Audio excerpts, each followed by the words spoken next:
year to get the paths taken care of in this area.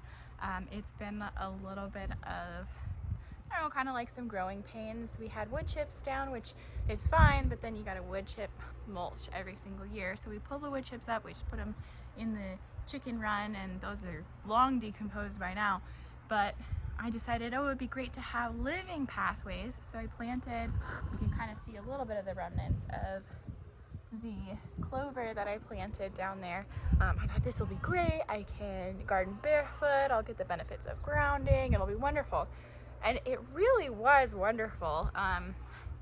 And the snakes thought it was wonderful too. So basically we live next to this canal, and we just had so many snakes come in to enjoy that clover. So needless to say, I did not garden barefoot last summer, and actually I was a little bit misinformed. We got the low growing, small dwarf, I think it is, or miniature clovers, and I thought that was gonna be awesome. It took quite a bit of weed whacking just to keep it, I mean, it must have really liked what it was growing in, because it went crazy. So instead it just ended up being like a big pile of weeds that was full of snakes. So I don't personally recommend clover, and we are going to get those paths replaced this year with my dream path. So I have always wanted to have a paver pathway with pea gravel around it. I think it's really pretty. It's not too bad to walk on. If we treat it with the right pre-emergence and things like that, the weeding should go down from insanity to manageable, and manageable is the name of the game. So we just got these materials delivered in bulk to try to create a way better path this year. So here's the before, and make sure you stick around to see the amazing after. So I'm out in the back garden today. It is finally warm enough to start working out here and getting the beds all prepped for spring planting, and I cannot wait.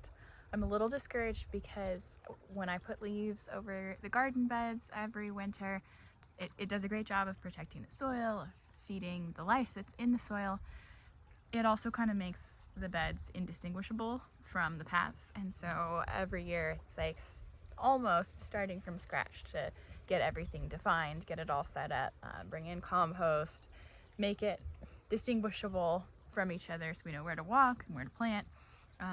It's a big job, but I'm very excited to get it done. I'm so happy to finally not be cooped up inside the house, to be enjoying sunshine.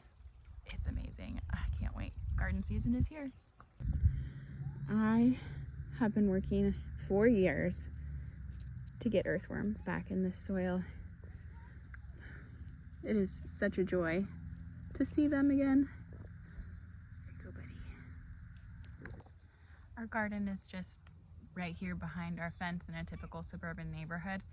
There's some raised beds on the inside of the fence, but the soil here used to be regularly farmed agricultural land, and they turned it into a subdivision. So it's been really hard. I mean, the soil in Idaho is very clay soil, heavy clay anyway, but just after the years of farming and compaction and the things that just everything that goes into industrial farming, it's been really hard to get stuff to grow here in an organic garden. So I've been bringing in wheelbarrows full of material, wood chips, compost, keeping things growing in the soil, keeping roots in the soil is the best thing for it. And I'm finally starting to see life returning to the soil, and it's an incredible feeling. This is what our soil looked like 4 years ago. So today I'm just out in the garden trying to make the beds distinguishable. They've been under a lot of really heavy leaf mulch throughout the winter, and it's basically become impossible to tell what's garden bed and what's the path. So what I'm doing right now is just uncovering them, putting that leaf mulch in the compost, and then I'm trying to stake out really the boundaries of where the beds are supposed to be, because it's a whole big mess.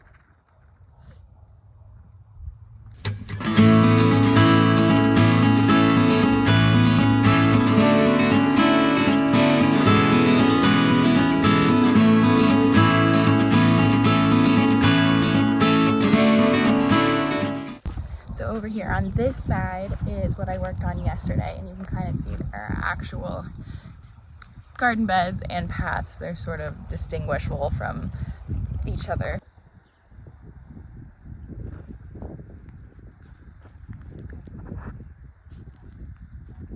So I just used painter's sticks and hammered them into the ground. It's easy to do right now because in the spring we get a lot of rain and the ground is so soft. It would be near impossible midsummer.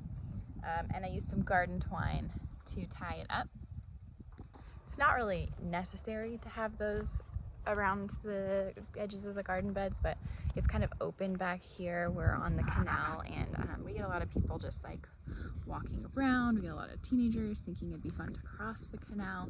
So this way it keeps most of the walkers, most of the dogs from trampling the garden when there's really not a lot to tell you that it is a garden. So you can see I'm starting to get the paths mulched up, get the beds a little bit better defined. You can also see where I've added the new mulch for this year. So these are defined, but still not really able to tell what's path and what's garden, save for the markers. And here's the path we've remulched.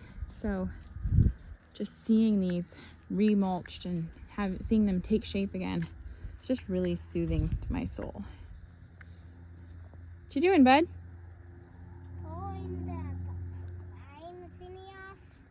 Careful. So over here I've got some bags of compost from our local garden center. It would be way cheaper to haul in a bunch of, or to have compost delivered, or haul it in bulk. Regardless, that would be so much cheaper, more cost efficient.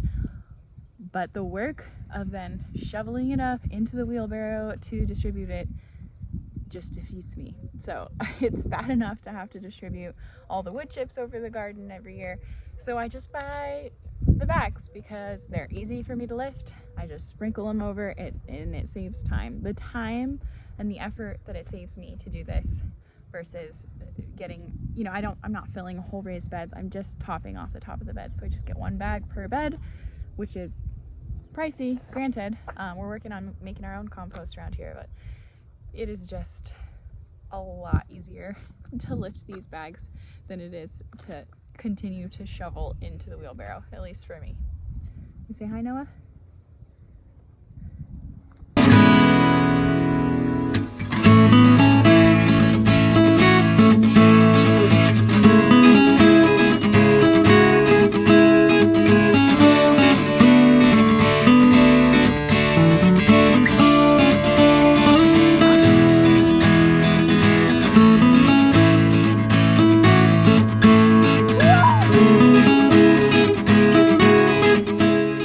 The problem with putting the mulch in the beds every year, you can't really see it very well on camera, but it creates kind of a divot in the garden bed. And that actually, in an ideal world, the garden bed should be raised above the pathways, creates better drainage and things like that.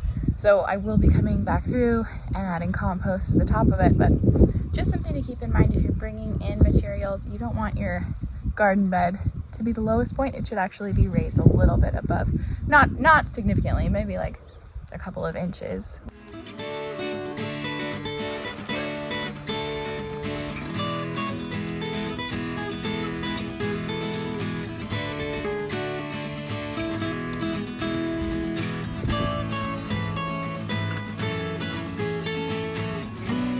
And so here we have the finished product of the remulched paths in the in-ground garden. And this is the before of our garden pathway makeover.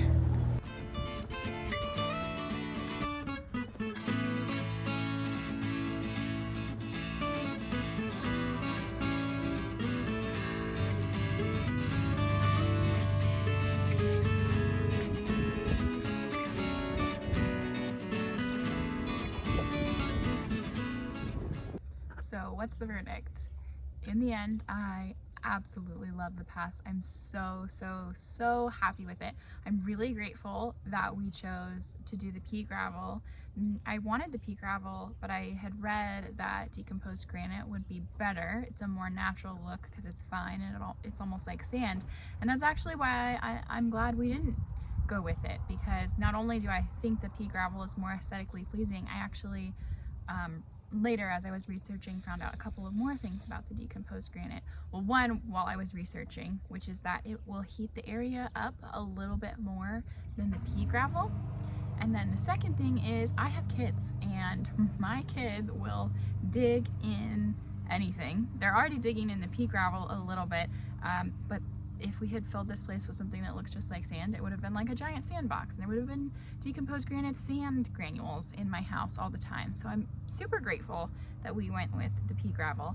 And also, I can already tell that a slight frustration of mine is going to be wanting to keep these stones clear, which is probably just going to be wishful thinking at this point. I mean, it did cost more money to have the pavers, so if you're thinking about it for yourself, I really do love the look, but if you just want to save money and or save yourself the headache, maybe skip the pavers. Something to consider if you are thinking about putting your own garden paths. And then of course out back we've got the much more rustic version of garden paths. We have got our in-ground beds with the wood chip mulch that suppresses but does not defeat the weeds, and requires a lot more maintenance, etc., throughout the season. So I hope you've enjoyed prepping the gardens with me this week, and I hope you'll come back for more. Stick around, we've got a lot more to come as the garden unfolds and grows this season. It is going to be beautiful. I am so excited. I can't wait to share it all with you. Thanks so much.